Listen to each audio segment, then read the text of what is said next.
Hi all, it's me Ramshi. ഇതെൻ്റെ പുതിയ YouTube ചാനലാണ്. പിന്നെ ഇന്നൊരു മോർണിംഗ് റൂട്ടീൻ ഷൂട്ട് ചെയ്യാമെന്ന് വിചാരിച്ചാണ് ഇന്നിപ്പോൾ വന്നിട്ടുള്ളത്.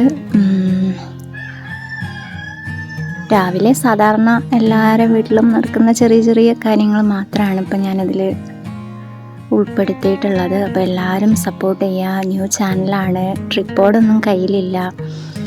ട്രിപ്പോഡ് ഓർഡർ ആക്കിയിട്ടുണ്ട്, ട്രിപ്പോഡ് കിട്ടിയിട്ടില്ല. അപ്പോൾ ഇത് ഫോൺ കയ്യിൽ പിടിച്ചുകൊണ്ട് ഷൂട്ട് ചെയ്തതാണ്. അപ്പോൾ അതിൻ്റേതായ ക്ലിയർ കുറവും പിന്നെ ഫോൺ ഷേക്ക് ചെയ്തിട്ടുള്ള ബുദ്ധിമുട്ടും എല്ലാം ഉണ്ടാവും. അപ്പോൾ എല്ലാവരും സപ്പോർട്ട് ചെയ്യണേ.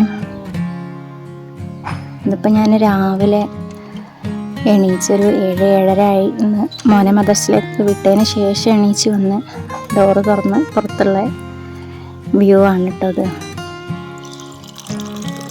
രാവിലെ കട്ടൻ ചായ പതിവില്ലാത്തതാണ്. ഇന്നൊരു ഗ്ലാസ് കുടിക്കാമെന്ന് വിചാരിച്ച് കുറച്ച് കട്ടൻ ചായ കുടിക്കുകയാണ് കേട്ടോ.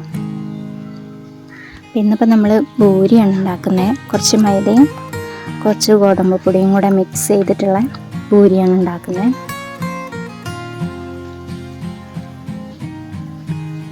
രാവിലെ ആയാൽ എന്താണ് ബ്രേക്ക്ഫാസ്റ്റിന് ഉണ്ടാക്കുക എന്നുള്ളൊരു കൺഫ്യൂഷൻ എല്ലാവർക്കും ഉണ്ടാവില്ലേ. ഇപ്പോൾ സ്കൂൾ അടച്ചതിന് ശേഷമാണെങ്കിൽ മക്കൾക്ക് ഇങ്ങനെ ഡെയിലി വേറെ വേറെ കടികളാണ് ഇഷ്ടം എന്നും പറഞ്ഞ് എപ്പോഴും ഉണ്ടാക്കിയത് തന്നെ ഉണ്ടാക്കുന്നതൊന്നും ഇപ്പോൾ അവർക്ക് വലിയ ഇഷ്ടമൊന്നുമില്ല. പൂരിയാണെങ്കിൽ പിന്നെ എന്നും ഉണ്ടാക്കി കൊടുത്താലും അവർ കഴിച്ചോളും. അപ്പോൾ ചില പൂരിയൊക്കെ പൊള്ളച്ച് വന്നിട്ടുണ്ട്, ചില പൂരിക്ക് പൊള്ളാനൊരു മടി ഉണ്ടായിരുന്നു. അങ്ങനെ ഇപ്പോൾ പൂരിയൊക്കെ ഇങ്ങനെ ഏകദേശം ഉണ്ടാക്കി കഴിഞ്ഞിട്ടുണ്ട്. ഇനിയിപ്പോൾ ഞാനിതിലേക്ക് കറി കൂട്ടാൻ വേണ്ടിയിട്ട് പിന്നെ ഉള്ളി ഫ്രൈ ആണ് ഉണ്ടാക്കുന്നത്. ഉള്ളി ഫ്രൈ എന്ന് പറഞ്ഞാൽ കുറച്ച് ഗ്രേവിയിൽ ആണ് ഉണ്ടാക്കുന്നത്. പിന്നെ ചെറിയ മോന് കറിയൊന്നും കൂട്ടൂല. അവന് പഞ്ചസാരയോ അങ്ങനെ എന്തെങ്കിലും കൂട്ടിയിട്ടാണ് അവന് സാധാരണ കറി കൂട്ടുന്ന ഇച്ചിരി മടിയാണ് അവന്. പിന്നെ ചായയും വല്ലാതെ ഒന്നും കുടിക്കില്ല, അവന് വെള്ളമാണ് കുടിക്കുക. ഇതിപ്പോൾ മൂത്തമ്മക്ക് വേണ്ടിയിട്ട് ഉണ്ടാക്കുകയാണ്. ഞാനും അങ്ങനെയൊന്നും കറി അങ്ങനെ കൂട്ടലൊന്നുമില്ല, വല്ലപ്പോഴൊക്കെ കൂട്ടലുള്ളൂ. അപ്പോൾ ഉള്ളി ഫ്രൈ ഇവിടെ റെഡി ആയിട്ടുണ്ട്. ഇനിയിപ്പോൾ ഞാൻ ഒരു ഗ്ലാസ് ചായയും പൂരി കടിച്ചുകൂട്ടി അങ്ങനെ തിന്നാൻ വേണ്ടിയുള്ള പരിപാടിയാണ്.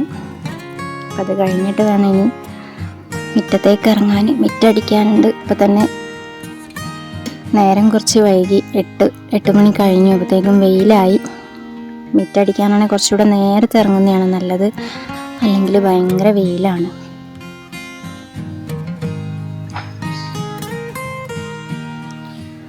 ഇതാ ഇവിടെ ചുറ്റിനും തെങ്ങും ഫുള്ളും പച്ചപ്പും വയലും ഒക്കെ തന്നെയാണ്.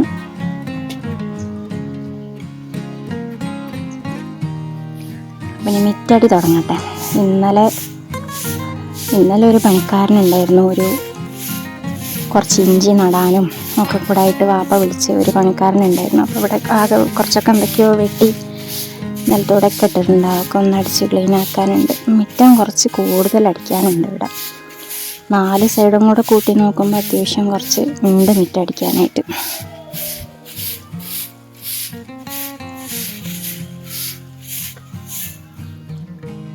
പിന്നെ ഇപ്പോൾ ചില മരങ്ങളിലൊക്കെ ഇല നന്നായിട്ട് കൊഴിയുന്ന ഒരു സമയമാണ്. അപ്പോൾ ഇല കൊഴിയുന്ന സമയമായതുകൊണ്ട് ചിലതൊക്കെ ഇല കൊഴിഞ്ഞ് പുതിയ ഇല ഉണ്ടായി നല്ല നല്ല മരങ്ങളായിട്ടുണ്ട്.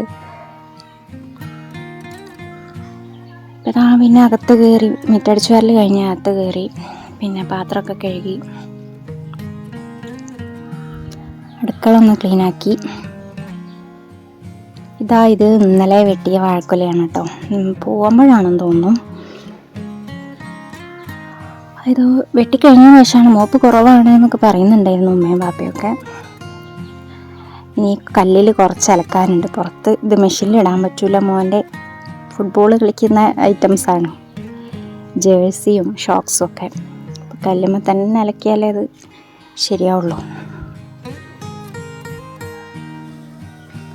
ഇതാ സ്കൂൾ അടച്ചല്ലോ, അപ്പോൾ വെക്കേഷൻ ആയല്ലോ. മക്കൾ പുര പൊളിച്ച് പന്തലിടുന്ന് കേട്ടിട്ടുണ്ട്. ഇതവിടെ ഒരാൾക്ക് ഒരു പണിയില്ലായിട്ട് ഒരു വീടുണ്ടാക്കി കൊടുക്കാൻ പറഞ്ഞിട്ട് കുറേ ദിവസം പുറകെ നടന്ന ആൾ സ്വന്തം അവൻ തന്നെ ഒരു വീട് കെട്ടിപ്പൊക്കി ഉണ്ടാക്കിയിട്ട് അതിൻ്റെ ചുവട്ടിലിരുന്ന് കളിക്കുകയാണ്. വെയിലൊന്നും കൊള്ളാതെ, ആരുമില്ല, ഒറ്റയ്ക്ക് ഇരുന്ന് കളിക്കുകയാണ്. അപ്പോൾ ഇത്രയേ ഉള്ളൂ കേട്ടോ ഇന്നത്തെ എൻ്റെ ചെറിയ രാവിലത്തെ ചെറിയ കലാപരിപാടികൾ.